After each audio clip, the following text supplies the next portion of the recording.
안녕하십니까. 김작가 철인의 팁입니다. 오늘도 좋은 뉴스, 신문 4개, 이코노믹 하나, 매일 읽고 있습니다. 첫 번째 소식은, 계란에 대한 이야기입니다. 계란이 최근에, 10,000원까지 올라갔는데, 조만간 뭐 조정을 한다고 하지만은, 계란값은 지금, 저희 집 계란 샀을 때가 한 7,000원, 8,000원 했던 것 같아요. 그래서, 뭐 미국에서 계란이 오고 왔지만은 앞으로도 당분간 계란값은 떨어지지 않는다는 게 기본적인 정설입니다. 네, 다음 뉴스 보겠습니다.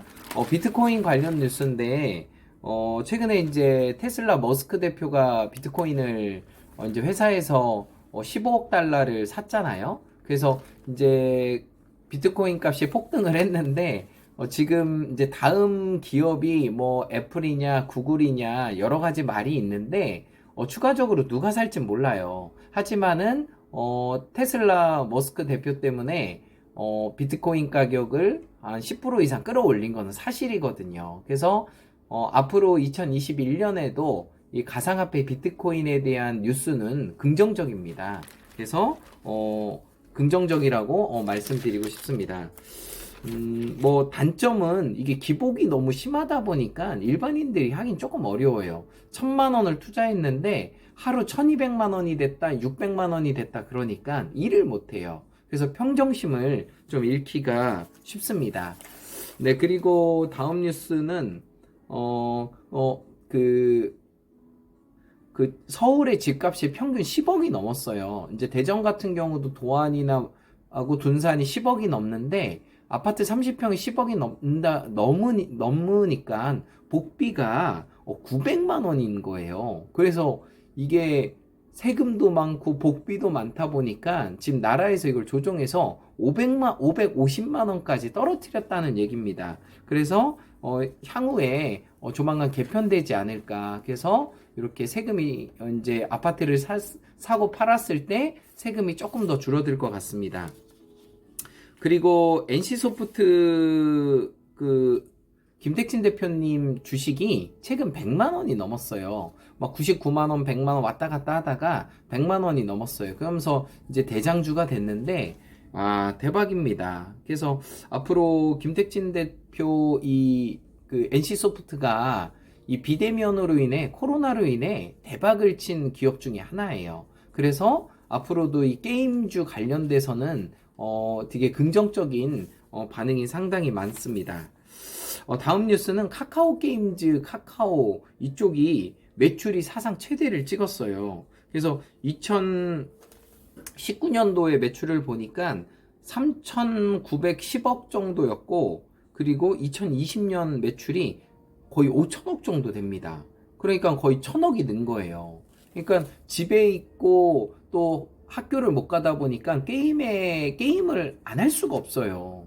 남자애들은 게임, 여자분들은 드라마나 웹툰 이것 때문에 상당히 부모님하고 맨날 싸우죠. 그래서 이 비대면 시대의 게임주들 특히 NC소프트가 상당히 잘 나가고 카카오 게임즈도 사상 최대 매출을 냈다는 거 기억하셨으면 좋겠습니다. 다음 뉴스는 그 유한양행이 이제 저희 아버님이 좋아하는 그 안티프라민 회사인데 여기서 1, 2년 이내에 글로벌 제약사로 수출할 거라고 얘기를 하고 있고 요번에 이제 오세용 연구소장님께서 되게 좀 포부가 되게 크세요. 그리고 신약이라던가 이런 거를 계속적으로 개발할 거라는 얘기입니다. 그리고 블록버스터 신약 후보에 NHS라는 출시 때는 수십조의 시장 선점 효과가 있다고 합니다. 그래서 유한양행 기억하셨으면 좋겠어요. 그것도 같은 얘기고요.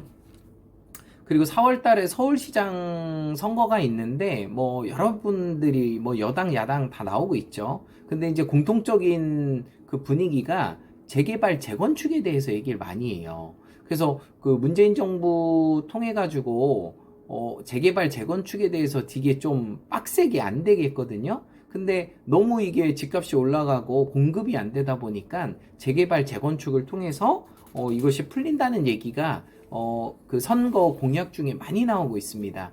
누가 되든 많이 풀릴 것 같아요. 그리고 올해 부동산 서울의 그 1순위 부동산 투자는 마용성이라고 해요. 마포, 용상, 성동구. 그래서 이쪽 지역이 한강변에 마포, 용상, 성동구가 더 집값이 올라갈 거라는 예상이 되고 있습니다. 그리고 마지막으로 그 하무라이 법전에 대해서 얘기가 되게 많이 나오거든요. 이제 신문 자료 보면은 이제 하무라이 법전 얘기인데 이게 무슨 얘기냐면 그 하무라이 법전이 4,000년 전에 공정성에 대해서 되게 얘기가 많이 나와요. 예를 들면 하무라이 법전에는 눈에는 눈, 고대 보복살인을 멈춘 법전이라고 해요.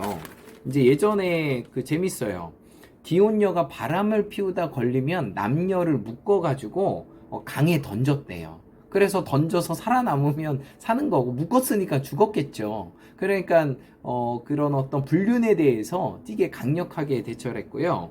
그리고 귀족이 노예의 눈을 멀게 해도 은하 5g을 지불하게끔 했어요. 뭐 많은 양은 아니지만 어쨌든 계급이 높은 사람이 잘못을 해도 벌금이나 이런 걸 냈다는 게 되게 의미가 있고요. 그리고 아들이 아버지를 때렸을 때 가끔 이런 거 나오잖아요. 그러면 손목을 자른답니다. 손목을.